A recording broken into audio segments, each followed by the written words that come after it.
Iran, Israel, America ನಡುವೆ ಯುದ್ಧ ಮುಂದುವರಿತಾ ಇರೋದ್ರಿಂದ ಆಟೋ ಚಾಲಕರು ಕೂಡ ಸಂಕಷ್ಟಕ್ಕೆ ಈಡಾಗಿರುವಂಥದ್ದು. ಉತ್ತರ ಕನ್ನಡ ಜಿಲ್ಲೆಯ ಬಹುತೇಕ ಆಟೋಗಳು ಕೂಡ ಈಗ LPG ಸಿಲಿಂಡರ್ಗಳ ಮೂಲಕ ಓಡಾಡ್ತಾ ಇರುವಂಥದ್ದು. ಆದರೆ ಗ್ಯಾಸ್ಗಳ ದರ ಕೂಡ ಹೆಚ್ಚಾಗಿದೆ.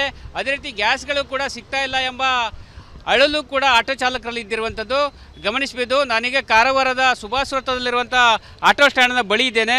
ಕಳೆದ ಕೆಲವು ದಿನಗಳಿಂದ LPG ಗ್ಯಾಸ್ ಸಿಗದೆ ಕೂಡ ಆಟೋ ಚಾಲಕರು ತೊಂದರೆಗೀಡಾಗಿದ್ದರು. ಆದರೆ ಈಗ ಸಿಗುವಂಥ ಗ್ಯಾಸ್ಗಳು ಕೂಡ ದರ ಜಾಸ್ತಿ ಮಾಡಿದ್ದಾರೆ ಎಂಬ ಆರೋಪ ಕೂಡ ಆಗ್ತಾ ಇರುವಂಥದ್ದು.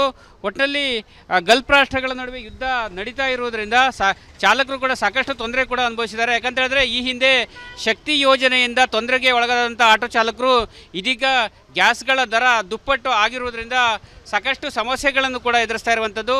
ತಮ್ಮ ಅಳಲನ್ನು ಕೂಡ ತೋಡ್ಕೊಳ್ತಾ ಇದ್ದಾರೆ. ಯಾಕಂತ ಹೇಳಿದ್ರೆ ಗ್ಯಾಸ್ ಬಂಕ್ಗಳಲ್ಲೂ ಕೂಡ ದರ ಹೆಚ್ಚು ತೆಗೆದುಕೊಳ್ತಾ ಇರೋದ್ರಿಂದ ಸಾಕಷ್ಟು ತೊಂದರೆ ಕೂಡ ಅನುಭವಿಸಿದ್ದಾರೆ. ಆಟೋ ಚಾಲಕರನ್ನೇ ಮಾತಾಡಿಸಿ ಏನಾರು ಕೇಳೋಣ. ತಮ್ಗೆ ಏನು ಪ್ರಾಬ್ಲಮ್ ಆಗ್ತಾಯಿದೆ? ನಮ್ಮ ಸರ್, ಮೊದಲು ಗ್ಯಾಸ್ 58 ರೂಪಾಯಿ ಲೀಟ್ರ್ ಇತ್ತು.